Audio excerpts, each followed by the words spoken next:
नमस्कार, आप देख रहे हैं 4 PM। मैं हूं आपके साथ सिमरन। देश में भारतीय जनता पार्टी के नेतृत्व वाली एनडीए की खिचड़ी सरकार बने अभी 2 महीने का भी समय नहीं बीता है, लेकिन इस दौरान सबके मन में एक सवाल जो है वो लगातार बना हुआ है कि क्या बैसाखियों पर टिकी ये खिचड़ी सरकार अपने कार्यकाल के 5 साल पूरे कर भी पाएगी या फिर नहीं। नरेंद्र मोदी के नेतृत्व वाली ये सरकार कहीं बीच में ही तो नहीं गिर जाएगी और देश को एक नई सरकार मिले। ऐसे सवाल हैं जो इन पौने 2 महीनों से लगातार लोगों के जहन में बने हुए हैं। तो वहीं आए दिन इस सरकार के चलने को भी लेकर सवाल उठते रहते हैं। दरअसल विपक्ष आए दिन ये बोलता रहता है कि ये सरकार ज्यादा दिन नहीं चल पाएगी, ये टिकने वाली सरकार नहीं है, गिर जाएगी वगैरह वगैरह। ऐसे कहीं ना कहीं ये सवाल भी उठता है कि आखिर विपक्ष ऐसे दावे क्यों कर रहा है और आखिर क्यों विपक्ष को ऐसा लग रहा है कि ये सरकार ज्यादा दिन चलने वाली नहीं है और जल्द ही गिर जाएगी।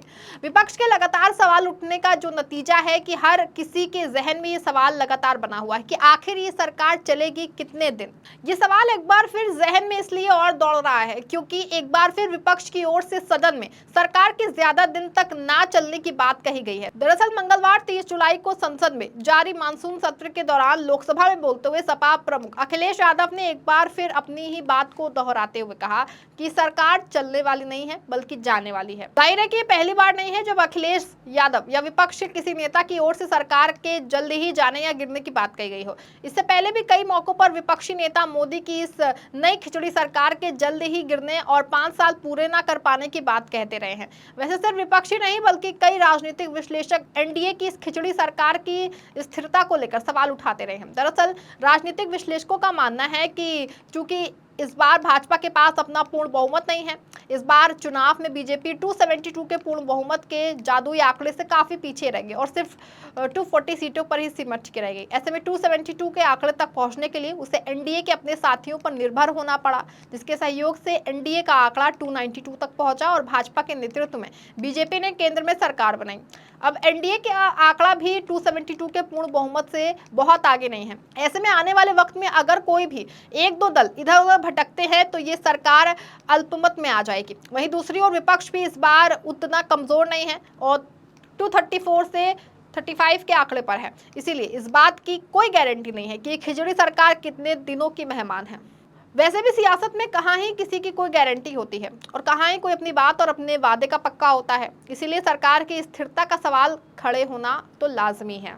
सरकार की स्थिरता पर इसलिए भी लगातार सवाल उठ रहे हैं क्योंकि एक और है प्रधानमंत्री मोदी, जिन्होंने अपने पूरे राजनीतिक करियर में कभी भी गठबंधन की सरकार या यूं कहें कि भाजपा की पूर्ण बहुमत से कम वाली सरकार का नेतृत्व नहीं किया है। फिर चाहे वो गुजरात में उनके मुख्यमंत्री रहने का दौर हो या फिर 2014 और 2019 में उनके बतौर प्रधानमंत्री का कार्यकाल हो। ये पहला मौका है जब वो असल मायने में गठबंधन की सरकार का नेतृत्व कर रहे हैं। ऐसे में नरेंद्र मोदी जो अपनी मनमर्जी चलाने और सभी को अपने इशारों पर नचाने के आदि हैं, वो इस बार ऐसा नहीं कर पाएंगे क्योंकि इस बार एनडीए गठबंधन के साथ ही जो हैं वो महज कहने के साथ ही नहीं है बल्कि सरकार में उनकी महत्वता है और उनके जाने से सरकार की स्थिरता पर फर्क पड़ेगा। ऐसे में ये तो साफ है कि मोदी जी इस बार अपनी मनमर्जी नहीं चला पाएंगे और ना ही जो अपना फैसला होता है वो बंद कमरे में कर पाएंगे सिर्फ तारा सितारा की जोड़ी को साथ लेकर। और अगर अपनी आदत से मजबूर मोदी ने ये कहने का प्रयास किया तो क्या पता कब किस साथी को क्या फैसला बुरा लग जाए और वो नाराज होकर सरकार से किनारा करने की बात करने लगे या फिर किनारा ही कर ले। इसीलिए इस सरकार के टिके रहने की कोई गारंटी तो है नहीं। वही दूसरी ओर इस सरकार में नीतीश कुमार जैसे साथी एक अहम भूमिका में है और नीतीश कुमार की सियासी फितरत कैसी है इससे तो हर कोई जानता है, यहाँ तक बच्चा भी बहुत अच्छे से जानता है। कहीं ना कहीं नीतीश के दबाव और उनका ख्याल कितना है इसकी एक झलक अभी हाल ही में पेश हुए केंद्रीय बजट में भी देखने को मिली। वहीं नीतीश भी अपनी मांगों को लेकर केंद्र पर दबाव बनाने में कोई कसर नहीं छोड़ रहे हैं। ऐसे में कब नीतीश और केंद्र के बीच मामला बिगड़ जाए कुछ कहा भी नहीं जा सकता है। हाँ, नीतीश के जाने से सरकार की स्थिरता पर असर जरूर पड़ सकता है, इसीलिए नीतीश को साधना और उन्हें खुश करना बहुत जरूरी है। नीतीश के अलावा जो है आंध्र प्रदेश के मुख्यमंत्री और टीडीपी प्रमुख चंद्रबाबू नायडू भी काफी तुनुक मिजाज के आदमी माने जाते हैं, इसीलिए उनका भी मन कब डोल जाए कुछ कहा ही नहीं जा सकता है। नायडू का मन डोलने से भी सरकार की स्थिरता पर असर पड़ ही जाएगा। यही कारण है कि सरकार के पूरे कार्यकाल के दौरान भाजपा और पीएम मोदी को गठबंधन के अपने सहयोगियों के सामने झुकना ही पड़ेगा। मौजूदा मोदी सरकार ने जो पहला बजट पेश किया उसको लेकर भी कई राजनीतिक विश्लेषकों व जानकारों का कहना है कि ये गठबंधन की मजबूती के तहत पेश किया गया बजट लगता है। लोकसभा चुनाव के नतीजों के बाद से ये ही साफ दिख रहा है कि सहयोगी दलों ने बीजेपी पर दबाव बनाने की कोशिश की और ऐसा न सिर्फ केंद्र में बल्कि राज्य में भी हो रहा है, फिर वो चाहे बिहार हो, आंध्र प्रदेश हो या फिर उत्तर प्रदेश हो। गठबंधन की सरकार के चलते इस बार भाजपा के साथ ही बीजेपी के फैसले पर उंगली उठाएंगे और उस पर फैसलों को लेकर दबाव बनाते दिखाई देंगे। इसकी एक झलक जो है वो उत्तर प्रदेश सरकार के उस आदेश के दौरान देखने को भी मिली जिसमें प्रदेश की योगी सरकार ने कांवड़ यात्रा के दौरान दुकानदारों को अपनी नेम प्लेट लगाने के लिए बोला था। बीजेपी सरकार के इस आदेश का केंद्र में भाजपा के साथी दलों ने ही विरोध किया था और इसे गलत बताया था। बीजेपी के सहयोगी दलों राष्ट्रीय लोकदल, जेडीयू और लोक जनशक्ति पार्टी ने इसका खुलकर के विरोध किया। हालांकि इस आदेश पर सुप्रीम कोर्ट ने ही स्टे लगा दिया। इससे पहले जेडीयू ने केंद्र सरकार द्वारा अग्निवीर योजना की समीक्षा किए जाने की जरूरत जो है वो बताई थी। मोदी सरकार में मंत्री और लोजपा के मुखिया चिराग पासवान ने भी कुछ ऐसा ही कहा था। वहीं बिहार और आंध्र प्रदेश उनके राज्य को विशेष पैकेज देने की मांग तो लगातार कर रहे हैं। हालांकि उनकी इस मांग की भरपाई बजट में दोनों राज्यों के लिए सौगातों का पिटारा खोलकर करने का प्रयास किया गया है। ऐसे में जब बीजेपी के पास बहुमत नहीं है और वो सहयोगी दलों के भरोसे ही सरकार चलाने को मजबूर है, तो ये सवाल तो उठना लाजमी है ही कि क्या ये सरकार अपना कार्यकाल पूरा भी कर पाएगी या फिर नहीं।